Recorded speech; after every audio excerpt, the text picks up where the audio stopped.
Hello everyone, welcome to decoding career. आज हम यहाँ पे बात करने वाले हैं रेलवे में आई ग्रुप डी की वैकेंसी के बारे में। और इस चैनल पे हम बात करते हैं मल्टीपल करियर ऑप्शंस के बारे में, जिसमें आज हम डिस्कस करेंगे रेलवे के बारे में। इससे पहले हमने teaching career plus UP police constable उसके ऊपर भी डिस्कशन किया है, और आगे भी हम ऐसे डिफरेंट टाइप्स ऑफ वैकेंसीज के ऊपर वीडियोस लाते रहेंगे। अब हम बात करेंगे रेलवे में ग्रुप डी की वैकेंसीज के बारे में। हमारे पास यहाँ पे आप नंबर ऑफ वैकेंसीज देखेंगे, बहुत ही अच्छा नंबर है, 22,195। ये आपका जो है 22,000 के अप्रॉक्स वैकेंसीज है। बट इससे पहले और भी ज़्यादा वैकेंसीज आई हैं और बहुत ही ज़्यादा नंबर में इसमें फॉर्म्स भरे जाते हैं। इसका बहुत ही ज़्यादा पॉपुलर है और बहुत ही ज़्यादा इसका क्रेज़ रहा है कैंडिडेट्स के बीच में। अब हम आगे इसकी बाकी डिटेल्स के बारे में बात करेंगे, जैसे कि इम्पॉर्टेंट डेट्स क्या-क्या हैं, टाइमलाइन क्या रहने वाली है। तो इसका नोटिफिकेशन रिलीज़ हो गया था और अब इसका ऑनलाइन एप्लीकेशन 31 जनवरी से शुरू हो गया है। और इसका जो क्लोजिंग डेट है वो 2 मार्च रहने वाला है, और इसकी जो फ़ी पेमेंट की डेडलाइन है वो 4 मार्च है। फिर आगे आप देखेंगे तो इसके लिए आपकी जो मॉडिफिकेशन और करेक्शन विंडो है वो 5 मार्च से लेके 14 मार्च तक ओपन रहेगी।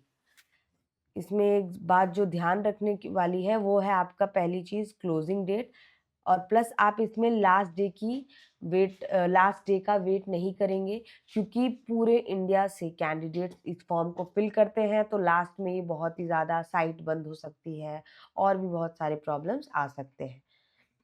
और अगर इनके हिसाब से कोई मिस्टेक हो जाए ड्यूरिंग फॉर्म फिलिंग और ड्यूरिंग एप्लीकेशन, आप इसको मॉडिफिकेशन विंडो में इस टाइम पीरियड के बीच में चेंज कर सकते हैं। और रही फ़ी पेमेंट की बात, वो हम आगे देखेंगे कि इसकी फ़ीस क्या रहने वाली है। इसमें आप देखेंगे वैकेंसीज़ का नंबर है ये। एंड अगर जॉब पोस्ट की बात करें तो यहाँ पे है ट्रैक मेंटेनर, पॉइंट्समैन, असिस्टेंट। इसमें एटसेट्रा, इसमें बहुत सारे पोस्ट हैं। ये जो हम बात करते हैं, ये जो हमारे ट्रैक का मेंटेनेंस वाला काम है, और इसमें उसके अलग-अलग डिफरेंट टाइप्स की जॉब प्रोफाइल है और डिफरेंट पोस्ट है। ये लिस्ट काफ़ी लंबी है, जो कि मैंने यहाँ इंक्लूड नहीं की है, और ये मेल एंड फीमेल दोनों के लिए है। तो आप अपनी जब इसको फिल करेंगे तो ये जो अपनी प्रेफ़रेंस डालेंगे, ये इसके बारे में आप एक डिटेल्ड हम आगे डिस्कशन कर सकते हैं, उसके अकॉर्डिंग डालना चाहिए आपको। नेक्स्ट है इसका जो सैलरी स्ट्रक्चर रहेगा आपका। 7th पे कमीशन चल रहा है, तो उसके बेसिस पे इसमें आपका बेसिक पे जो है वो 18,000 के अप्रॉक्स है। प्लस इसमें आपको DA, HRA, TA, night duty allowance, ये सब चीज़ें भी मिल जाती हैं। तो इसमें आपका जो ग्रॉस सैलरी है वो आपका अराउंड 30,000 टू 35,000 रहने वाला है।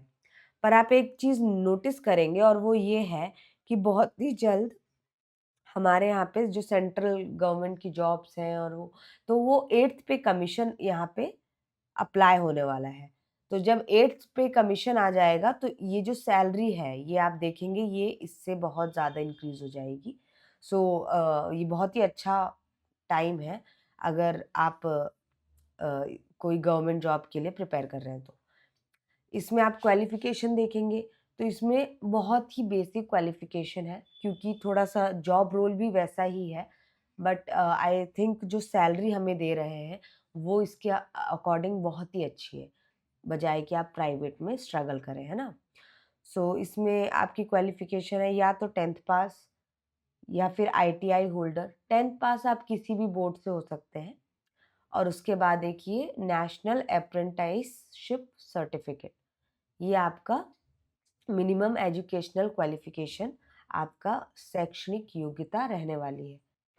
अब एज लिमिट की बात करेंगे तो यहाँ पे जो एज लिमिट है वो है अनरिज़र्व्ड कैटेगरी के लिए और ईडब्ल्यूएस के लिए, इकोनॉमिकली वीकर सेक्शन के लिए 18 टू 33 ईयर्स। तो ये बहुत ही मतलब अच्छा एज ग्रुप मतलब आपको मिल जाता है, कि कई लोग कई जगह अप्लाई करते-करते लेट हो जाते हैं, तो इसमें बहुत से कैंडिडेट्स एलिजिबल रहेंगे।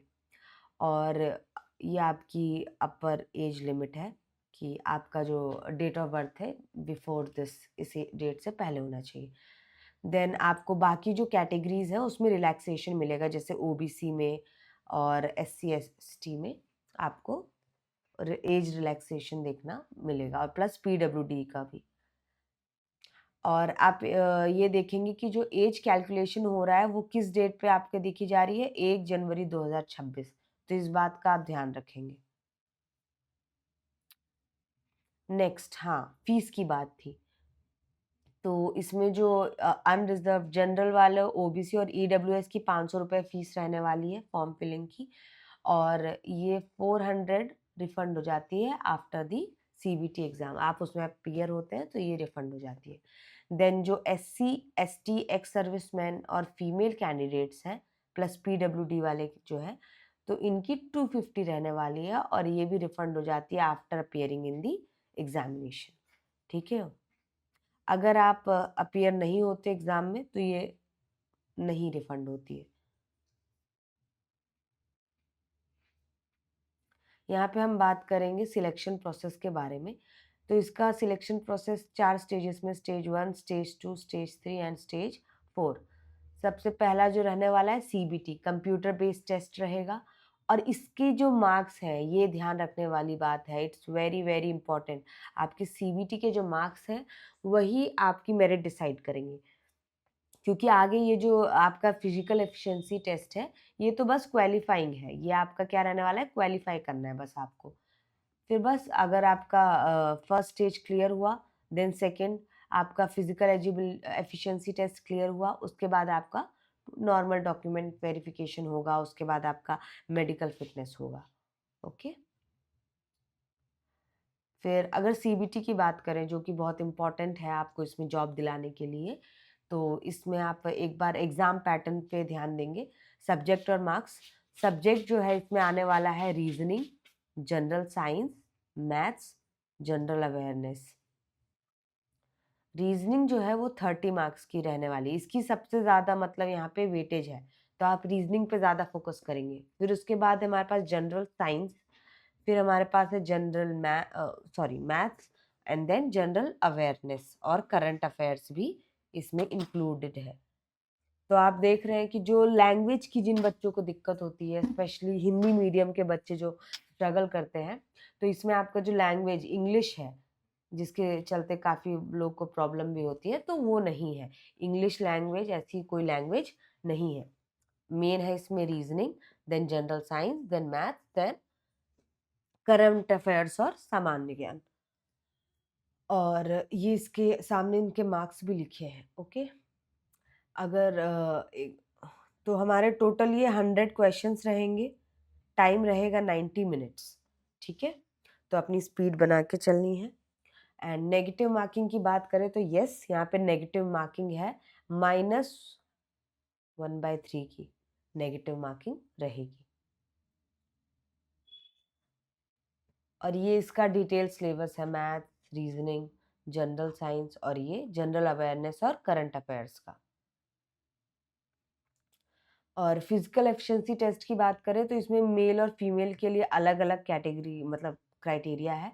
मेल के लिए है आपको 35 केजी इतना वजन उठा के आपको 100 मीटर्स तक जाना है इन 2 मिनट्स। ओके, और ध्यान रहेगा आप ये वेट इसको नीचे नहीं रख सकते हैं।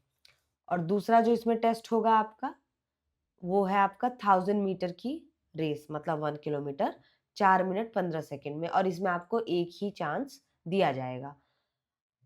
और वहीं पे बात करें फीमेल की, तो आपको है 20 केजी वेट उठाना है, 100 मीटर तक जाना है 2 मिनट में, इसको बिना नीचे रखे, और 1 किलोमीटर आपको 5 मिनट 40 सेकेंड में कवर करना है एक चांस में। तो ये बहुत ही नॉर्मल है वैसे। तो इसके लिए आप अगर अभी से प्रिपेयर करेंगे आप इजीली क्वालिफाई कर सकते हैं, और ध्यान रखेंगे कि इसको बस क्वालिफाई करना है, ये आपके मेरिट में इसके कोई मार्क्स जैसे एमपी पुलिस वगैरह में होते हैं वैसा कुछ नहीं है, तो ये काउंट नहीं होगा। इसलिए आपको मेन जो आपका फोकस रहना चाहिए वो सीबीटी में अच्छे से अच्छा स्कोर करना होना चाहिए। नेक्स्ट, ये आपके मेडिकल फिटनेस के बारे में है, आपका आई साइट का जो है विजन के बारे में, और अलग अलग ये आप देख लेंगे। और ये स्टेप बाय स्टेप प्रोसेस है हाउ टू अप्लाई। ये इनका पोर्टल है, इनकी साइट है, वहाँ पे जाएँगे, आप अपना एक्टिव मोबाइल नंबर और ईमेल आईडी यूज़ करेंगे और उसको रेगुलरली चेक भी करेंगे और अपना ज़ोन वगैरह बहुत ध्यान से सिलेक्ट करेंगे। ध्यान रखने वाली बात है कि पहले तो एक जो ज़ोन है आप सिलेक्ट करेंगे, वो आपको ध्यान से सिलेक्शन इसका करना है और उसके बाद क्योंकि इसमें जो कट ऑफ है वो ज़ोन वाइज़ जाएगी और दूसरी चीज़ जो है इसमें आपको ध्यान रखनी है कि आप जो पोस्ट प्रेफ़रेंस डालेंगे, पोस्ट प्रेफ़रेंस, तो आप उसको थोड़ा-सा डिटेल जाके पढ़ें कि कौन-सी पोस्ट में क्या प्रोफ़ाइल है, क्या काम करवाया जाता है, क्या आपके लिए सूटेबल रहेगा। आप मेल हैं तो आपके लिए क्या सूट करता है, फीमेल है तो क्या सूट करेगा, सैलरी स्ट्रक्चर क्या है ना? तो इन दोनों चीज़ों को आप ध्यान में रख के काम करेंगे, ज़ोन एंड पोस्ट प्रेफ़रेंस।